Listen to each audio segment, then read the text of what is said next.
Hello प्यारे बच्चों, कैसे हैं आप लोग। उम्मीद करते हैं आप लोग अच्छे होंगे और बहुत ही अच्छे से अपने एग्ज़ाम की तैयारी कर रहे होंगे। स्वागत है आप सभी का हमारे यूट्यूब चैनल सबा एजुकेशन पर। तो आज हम करने वाले हैं पॉलिटिकल साइंस का आंसर की, जो हमारे 2025 का एग्ज़ाम हुआ है उसमें जो पॉलिटिकल साइंस में जितने भी क्वेश्चन पूछे गए हैं ऑब्जेक्टिव, उसको हम देखेंगे आज इस पूरी वीडियो में। तो देख सकते हैं आप लोग, हमारे पास जो है वो सेट कोड आए है और हमारे पास विषय कोड 322 है। हमें 100 क्वेश्चन मिलते हैं जिसमें से हमें 50 क्वेश्चन बनाने होते हैं और वो हमें भरना होता है OMR में। तो चलिए स्टार्ट करते हैं हमारे क्वेश्चन आंसर। तो क्वेश्चन नंबर 1 है, भारतीय संविधान का प्रथम प्रारूप किसके द्वारा तैयार किया गया था। तो भारतीय संविधान का जो प्रथम प्रारूप है वो VN राव के द्वारा तैयार किया गया था। चलिए दूसरा क्वेश्चन देखते हैं। संविधान के मूल रूप में कितने अनुच्छेद हैं। संविधान के मूल रूप में 395 अनुच्छेद है।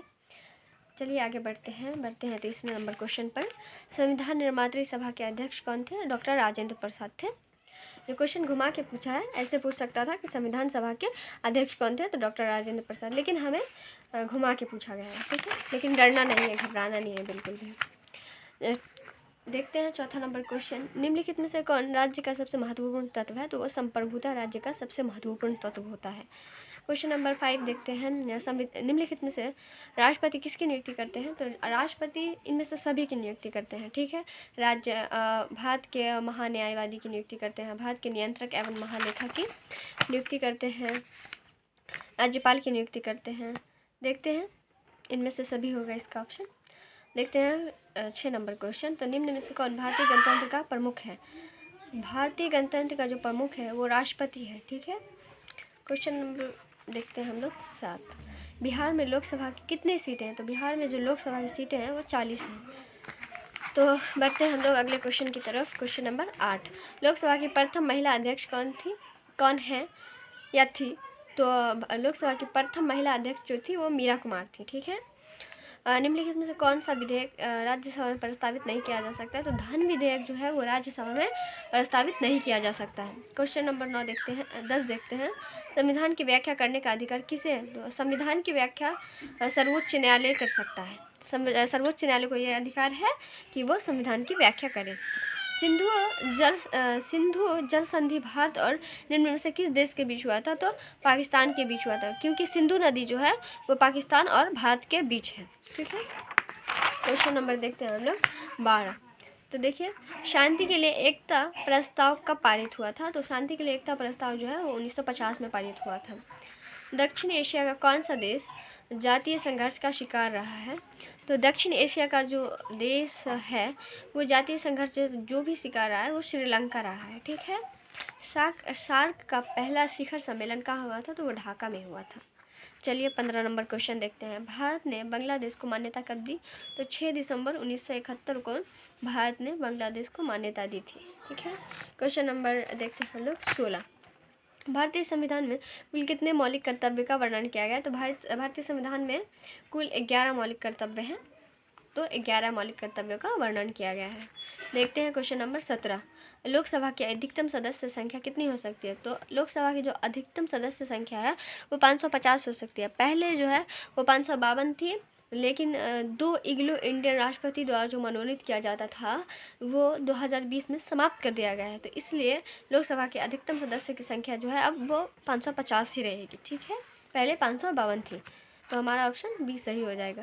संयुक्त राष्ट्र संघ निशास्त्रीकरण आयोग कब बना। तो संयुक्त राष्ट्र संघ निशास्त्री आयोग का जो बना है वो 1952 में बना है। तो चलिए अगला क्वेश्चन देखते हैं।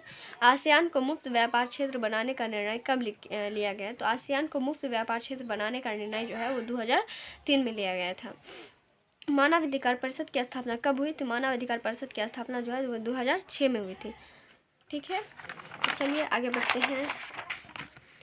किस देश के प्रभुत्व में एक ध्रुवता स्थापित की गई। तो संयुक्त राज्य अमेरिका के जो प्रभुत्व में एक ध्रुवता कायम हुई, क्योंकि उस वक्त अमेरिका ही था जो सबसे शक्तिशाली था, उभरा था वो, जब रूस से उसकी लड़ाई हुई थी। तो इसी के अमेरिका के ही नेतृत्व में एक ध्रुवता कायम हुई है, ठीक है। तृणमूल कांग्रेस पार्टी की स्थापना किसके द्वारा की गई? तो ममता बनर्जी के द्वारा तृणमूल कांग्रेस पार्टी की स्थापना की गई है। ठीक है, क्वेश्चन नंबर 23 देखते हैं। राज्यसभा किसका प्रतिनिधि करती है? तो राज्यसभा भारत के राज्य का प्रतिनिधि करती है, क्योंकि ये राज्यसभा है। राज्यसभा भारत के राज्य का ही प्रतिनिधि कर सकती है। ठीक है, संविधान के किस अनुच्छेद के तहत राष्ट्रपति अध्यादेश जारी कर सकता है? संविधान के अनुच्छेद 123 के तहत राष्ट्रपति अध्यादेश जारी करता है। तो इसमें जो है ऑप्शंस गलत दिया हुआ है। ठीक है, अनुच्छेद 123 के तहत राष्ट्रपति अध्यादेश जारी कर सकता है, लेकिन इसमें ऑप्शन नहीं है। तो हमारा जो आंसर है वो 123 होगा। तो आप लोग कॉपी पे नोट कर लीजिएगा। यूक्रेन पर रूस द्वारा आक्रमण करने का मुख्य कारण क्या था? तो यूक्रेन पे जो रूस द्वारा आक्रमण करने का मुख्य कारण था वो यूक्रेन को नाटो की सदस्यता रोकना था। इसलिए उसने यूक्रेन पर रूस ने आक्रमण किया था। निम्न में से कौन सा देश रूस पर अंतर्राष्ट्रीय प्रतिबंध को लगातार विरोध कर रहा है? तो वो चीन ही कर रहा है। ठीक है, क्वेश्चन नंबर 27 देखते हैं। राज्यसभा के कितने सदस्यों को राष्ट्रपति मनोनीत करते हैं? तो राज्यसभा के 12 सदस्यों को राष्ट्रपति मनोनीत करते हैं। क्वेश्चन नंबर देखते हैं हम लोग 28। निम्न में से किस देश ने G20 शिखर सम्मेलन 2023 का आयोजन किया था? तो हमारे भारत में ही हुआ है 2023 में G20 शिखर सम्मेलन। ठीक है, क्वेश्चन नंबर हम लोग देखेंगे 29। एक व्यक्ति एक वोट का सिद्धांत संबंधित है, तो वो राजनीतिक समानता से, क्योंकि हर व्यक्ति एक वोट दे सकता है, क्योंकि वो उसका राजनीतिक अधिकार है और राजनीतिक समानता है। जब कोई भी व्यक्ति 18 वर्ष का हो जाता है तो उसे वोट देने का अधिकार प्राप्त हो जाता है। भारत और मालदीव दोनों किस क्षेत्रीय संगठन के सदस्य हैं? तो वो सार्क के सदस्य हैं। सार्क में कुल 8 सदस्य हैं, 8 देश हैं कह सकते हैं। भारतीय संविधान की प्रस्तावना में संशोधन किया गया था 42वें संविधान संशोधन द्वारा। क्वेश्चन नंबर देखते हैं हम लोग 32। समावर्ती सूची में कुल कितने विषय हैं? समावर्ती सूची में 47 विषय हैं।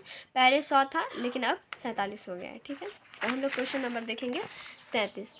भारतीय संविधान को अपनाया गया था संविधान सभा द्वारा। ठीक है, संविधान सभा द्वारा ही अपनाया गया ना, क्योंकि जब भारत का संविधान बनकर तैयार हो गया था तो संविधान सभा में बैठकें हुई थी, तो सभा द्वारा ही अपनाया गया है भारतीय संविधान को। किसी भी राज्य में राष्ट्रपति शासन की अवधि बढ़ाया जा सकता है, तो अधिकतम जो बढ़ाया जा सकता है वो 3 वर्ष है। ठीक है, क्वेश्चन नंबर बढ़ते हैं हम लोग 35 की तरफ। भारत के राष्ट्रपति को उसके पद से हटाया जा सकता है, तो सिर्फ संसद ही भारत के राष्ट्रपति को हटा सकता है। ठीक है, क्वेश्चन नंबर देखेंगे हम लोग 36। भारत किस राष्ट्रपति को मिसाइल मैन की संज्ञा दी जाती है? तो भारत के जो राष्ट्रपति थे डॉक्टर APJ अब्दुल कलाम आज़ाद, उन्हें मिसाइल मैन की संज्ञा दी गई है। ठीक है, क्वेश्चन नंबर देखेंगे हम लोग 37। राष्ट्रपति पद के उम्मीदवार के लिए क्या आवश्यक नहीं है? तो कम से कम स्नातक की डिग्री हो, यह आवश्यक नहीं है, लेकिन ये आवश्यक है कि भारत का नागरिक हो और आयु जो है वो उसकी 35 वर्ष हो, लेकिन ये आवश्यक नहीं है। तो हमारा आंसर सी हो जाएगा। ठीक है, क्वेश्चन नंबर देखेंगे 38। निम्न में से कौन दूसरों से असंगत है? तो दूसरे से असंगत पंडित जवाहरलाल नेहरू है, क्योंकि ये सब तो राष्ट्रपति थे ना, और पंडित जवाहरलाल नेहरू प्रधानमंत्री थे, इसलिए पंडित जवाहरलाल नेहरू इनमें से असंगत है। ठीक है, क्वेश्चन नंबर देखेंगे हम लोग 39। योजना आयोग के प्रथम अध्यक्ष कौन थे? तो पंडित जवाहरलाल नेहरू, क्योंकि योजना आयोग के जो अध्यक्ष होते हैं वो प्रधानमंत्री होते हैं। तो प्रधानमंत्री हमारे देश के जो प्रथम थे वो पंडित जवाहरलाल नेहरू थे। तो इसलिए योजना आयोग के प्रथम अध्यक्ष पंडित जवाहरलाल नेहरू हो जाएंगे। ठीक है, और योजना आयोग की स्थापना जो है 1950 में हुई थी। क्वेश्चन नंबर देखेंगे हम लोग 40। न्यायिक पूर्णावलोक क्या व्यवस्था है? अमेरिका और भारत दोनों में है न्यायिक पूर्णावलोक की व्यवस्था। ठीक है, क्वेश्चन नंबर देखेंगे हम लोग 41। संविधान संशोधन विधेयक संसद के किस सदन में प्रस्तुत किया जा सकता है? तो A और B दोनों। केवल लोकसभा में, केवल राज्यसभा में। ठीक है, मतलब लोकसभा में भी ये कर सकते हैं और राज्यसभा में भी कर सकते हैं। ठीक है, क्वेश्चन नंबर देखेंगे हम लोग 42। संविधान का 106वां संशोधन संबंधित है महिला आरक्षण से। ठीक है, क्वेश्चन नंबर देखते हैं 43। संविधान के किस भाग में केंद्र राज्य संबंध का वर्णन किया गया है? तो संविधान के भाग 4 में किया गया है। ठीक है,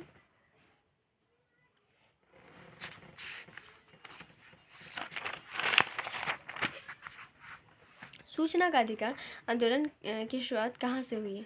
तो सूचना के अधिकार आंदोलन जो है वो राजस्थान के राजस्थान के मीन तहसील नामक स्थान पर हुई थी, लेकिन यहाँ पे हमें ऑप्शन राजस्थान है, तो हमारा आंसर राजस्थान हो जाएगा। किस प्रधानमंत्री ने मंडल आयोग की सिफारिशों को लागू किया था? तो प्रधानमंत्री बीपी सिंह ने मंडल आयोग की सिफारिशों को लागू किया था। फरक्का समझौता है नदी जल समझौता, ठीक है। फरक्का समझौता जो है वो नदी जल समझौता है। प्रथम अन्य पिछड़ा वर्ग आयोग का अध्यक्ष कौन था? तो प्रथम अन्य पिछड़ा वर्ग का जो अध्यक्ष थे वो काका कालेलकर थे, ठीक है। क्वेश्चन नंबर 48 देखेंगे। भारतीय संसद में महिलाओं के लिए कितने प्रतिशत स्थान आरक्षित करने का निर्णय लिया गया है? तो 33% आरक्षण का निर्णय लिया गया है, ठीक है। क्वेश्चन नंबर देखेंगे 49। वित्त विधेयक को राज्यसभा कितने दिनों तक रोक सकती है? तो 14 दिन तक वित्त विधेयक को राज्यसभा रोक सकती है, ठीक है। क्वेश्चन नंबर देखेंगे हम लोग 50। बिहार में पंचायतों में महिलाओं के लिए 50 सीटें आरक्षित कब की गई थी? तो 2006 में बिहार में पंचायतों में महिला के लिए 50% सीट आरक्षित की गई थी 2006। नीति आयोग के वर्तमान अध्यक्ष कौन है? तो नीति आयोग के वर्तमान अध्यक्ष जो है नरेंद्र मोदी है। वो योजना आयोग था, लेकिन योजना आयोग को भंग करके प्रधानमंत्री नरेंद्र मोदी ने नीति आयोग चलाई है, तो वही नीति आयोग के अध्यक्ष जो हैं वो नरेंद्र मोदी हैं, क्योंकि हमारे देश के वर्तमान प्रधानमंत्री नरेंद्र मोदी हैं, ठीक है। क्वेश्चन नंबर देखेंगे हम लोग 52। तो देखते हैं, भारतीय उपमहाद्वीप में सबसे पहले सैनिक शासन किस देश में स्थापित हुआ था? तो पाकिस्तान में सबसे पहले सैनिक शासन स्थापित हुआ था। क्वेश्चन नंबर देखेंगे हम लोग 53। निम्न में से कौन सा देश धर्म सापेक्ष नहीं है? पाकिस्तान नहीं है। धर्म सापेक्ष देश जो है पाकिस्तान नहीं है। क्वेश्चन नंबर देखेंगे हम लोग 54। संविधान संशोधन प्रक्रिया का वर्णन किस अनुच्छेद में? तो संविधान संशोधन प्रक्रिया का वर्णन जो है वो अनुच्छेद 368 में है। क्वेश्चन नंबर 55 की तरफ बढ़ते हैं हम लोग। निम्न में से कौन एक मौलिक अधिकार नहीं है? संपत्ति का अधिकार मौलिक अधिकार नहीं है, ठीक है। पहले ये था, लेकिन अब इसको समाप्त कर दिया गया है। भारत कैसा गणराज्य है? तो भारत जो है इनमें से सभी है, क्योंकि भारत धर्मनिरपेक्ष भी है, संप्रभु भी है और समाजवादी भी है, तो इनमें से सभी हमारा सही आंसर हो जाएगा। सुंदरलाल बहुगुणा का संबंध निम्न में से किस आंदोलन से है? तो सुंदरलाल बहुगुणा का जो संबंध है वो चिपको आंदोलन से है। जब पेड़ों की अंधाधुंध कटाई होने लगी थी, तो इन्होंने पेड़ों से चिपक कर पेड़ों की रक्षा की थी, ठीक है। क्वेश्चन नंबर देखते हैं 58। भारतीय संविधान में किस प्रकार की शासन प्रणाली की व्यवस्था अपनाई गई है? तो संसदात्मक, मतलब संसद वाला जो भारतीय संविधान में प्रणाली है वो अपनाया गया है, ठीक है। क्वेश्चन नंबर देखेंगे 59। निम्नलिखित में से कौन सा शब्द संविधान की प्रस्तावना में नहीं है? तो लोक कल्याण नहीं है। प्रस्तावना में है समाजवादी, पंथ निरपेक्ष, प्रभुत्व संपन्न, बोलते हैं ना हम भारत के लोग, भारत को प्रभुत्व संपन्न राज्य, गणतंत्र, जो भी बोलते हैं, तो लोक कल्याण नहीं है, ठीक है। निम्नलिखित में से कौन भारत को धर्मनिरपेक्ष राज्य के रूप में वर्णित करता है? तो संविधान की प्रस्तावना, क्योंकि संविधान की प्रस्तावना में धर्मनिरपेक्ष शब्द जोड़ा गया है उसमें है धर्मनिरपेक्ष शब्द जो है संविधान की प्रस्तावना में। तो निम्नलिखित में से कौन भारत को धर्मनिरपेक्ष राज्य के रूप में वर्णित करता है? तो संविधान की प्रस्तावना हो जाएगा हमारा सही आंसर। निम्न में से कौन सा सैन्य गठबंधन पश्चिमी गुट के द्वारा नहीं बनाया गया? तो पश्चिमी गुट के द्वारा जो है वर्सा पैक्ट नहीं बनाया गया। क्वेश्चन नंबर देखेंगे हम लोग 62। नाटो का मतलब क्या है? नॉर्थ अटलांटिक ट्रीटी ऑर्गेनाइजेशन, ठीक है। अगर आप लोगों को ये हिंदी में नहीं हो पाता है हम लोगों से एग्ज़ाम में, तो हम लोग इंग्लिश में भी देख सकते हैं। क्वेश्चन नंबर देखेंगे 63।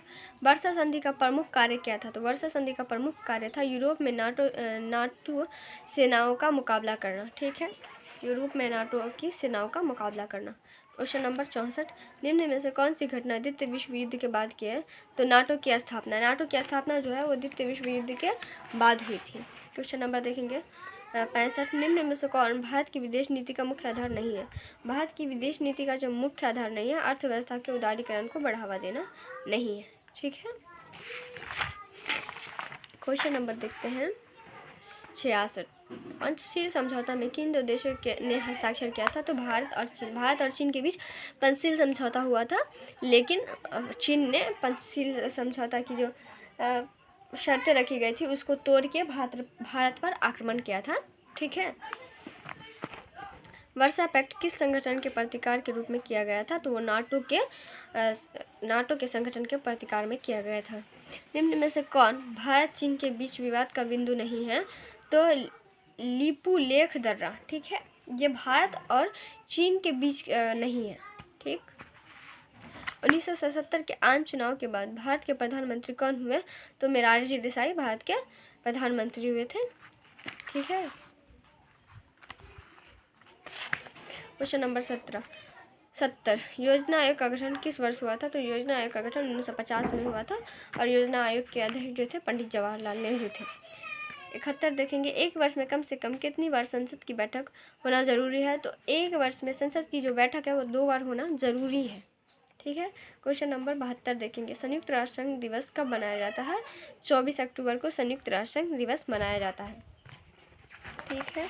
क्वेश्चन नंबर देखेंगे 73, निम्नलिखित में से किस वाद में उच्चतम न्यायालय ने संविधान के मूल ढांचे का सिद्धांत प्रतिपादित किया था? तो केशवानंद भारती वाद। ठीक है, उच्चतम न्यायालय ने किया था इसका, जो केशवानंद भारती वाला केस था। देखेंगे 74, भारत में न्यायिक प्रणालियों का आधार है विधि का शासन। ठीक है। आगे बढ़ते हैं। क्वेश्चन नंबर 75, किस अनुच्छेद के तहत उच्चतम न्यायालय भारतीय नागरिकों के अधिकारों की रक्षा करता है? तो अनुच्छेद 32 के तहत उच्चतम न्यायालय भारतीय नागरिकों के अधिकारों की रक्षा करता है। भारत में हर नागरिक को अधिकार मिला है, समान अधिकार मिलता है। 76 देखेंगे, निम्नलिखित में से कौन भारत के राष्ट्रपति की इच्छा तक ही पद पर बने रह सकते हैं? तो राज्यपाल की नियुक्ति भी राष्ट्रपति करते हैं और उन्हें हटा भी सकते हैं। ठीक है, और उनकी इच्छा तक ही राज्यपाल पद पर रह सकते हैं। क्वेश्चन नंबर देखेंगे 77, भारत में अब तक कितनी बार वित्तीय आपातकाल की घोषणा की गई है? तो भारत में अभी तक एक बार भी वित्तीय आपातकाल की घोषणा नहीं किए गए, तो हमारा आंसर कभी नहीं हो जाएगा। तो ऑप्शन नंबर डी होगा। तो इस अनुच्छेद के तहत राष्ट्रपति राष्ट्रीय आपातकाल की घोषणा करते हैं। तो राष्ट्रपति अनुच्छेद 352 के तहत राष्ट्रीय आपातकाल की घोषणा करते हैं और वित्तीय आपातकाल जो है वो अनुच्छेद 356 के तहत लगाया जाता है। क्वेश्चन नंबर देखेंगे हम लोग 79, भारत में मानवाधिकार संरक्षण अधिनियम कब लागू हुआ? तो भारत में मानवाधिकार संरक्षण अधिनियम जो है 1993 में लागू हुआ। ठीक है। संसद में पहला लोकपाल विधेयक कब पेश किया गया था? 1968 में। क्वेश्चन नंबर देखेंगे 81, निम्न में से भारत का मालदीव में राजनीतिक हित का प्रमुख कारण कौन है? तो हिंद महासागर में भारत की समुद्री सुरक्षा। ठीक है। क्वेश्चन नंबर देखेंगे 82, हाल ही में भारत और मालदीव के संबंधों को प्रभावित करने वाले प्रमुख कारक कौन सा है? तो मालदीव में भारतीय सैनिकों की उपस्थिति। ठीक है। क्वेश्चन नंबर देखेंगे 83, निम्न में से कौन सार्क का सदस्य नहीं है? तो म्यांमार सार्क का सदस्य नहीं है और सार्क में कुल 8 देश हैं। भारत और चीन की लड़ाई कब हुई? तो 1962 में भारत और चीन की लड़ाई हुई थी। चीन ने भारत पर आक्रमण किया था। यूरो क्या है? तो यूरोपीय संघ की मुद्रा है। यूरो जो है वो यूरोपीय संघ की मुद्रा है। क्वेश्चन नंबर देखेंगे 86, मैकमोहन रेखा कहाँ स्थित है? मैकमोहन रेखा जो है अरुणाचल प्रदेश में स्थित है। क्वेश्चन नंबर देखेंगे 87, भूमंडलीकरण किस विचारधारा पर आधारित है? तो उदारवाद पर भूमंडलीकरण जो है उदारवाद पर आधारित है। एशिया का कौन सा देश G7 का सदस्य है? तो जापान है G7 का सदस्य। राज्यसभा का पदेन सभापति कौन होता है? तो उपराष्ट्रपति राज्यसभा का पदेन सभापति होता है। क्वेश्चन नंबर 90 देखेंगे। क्वेश्चन नंबर 90 देखेंगे, कानून का समान संरक्षण पद कहाँ से लिया गया है? तो वो संयुक्त राज्य अमेरिका से ही लिया गया है। निम्नलिखित में से किसे लघु संविधान कहा जाता है? तो 42वां संविधान संशोधन जो है सबसे लघु संविधान संशोधन है। निम्नलिखित में से कौन एक संवैधानिक निकाय नहीं है? तो नीति आयोग संवैधानिक निकाय नहीं है, क्योंकि ये अब बना है जो योजना आयोग की जगह पे बना है, योजना आयोग को भंग करके। ठीक है। भारत में पंचायती राज प्रतिनिधि करता है इनमें से सभी शक्तियों का विकेंद्रीकरण का, जन भागीदारी का, सामुदायिक विकास का। ठीक है, तो हमारा आंसर इनमें से सभी हो जाएगा। ठीक है। भारत में सबसे पहले पंचायती राज की शुरुआत कहाँ हुई? तो राजस्थान में हुई थी। भारत में सबसे पहले पंचायती राज की शुरुआत राजस्थान में हुई थी। भारत में पंचायती राज व्यवस्था का शिल्पी किसे कहा जाता है? तो BR मेहता को कहा जाता है।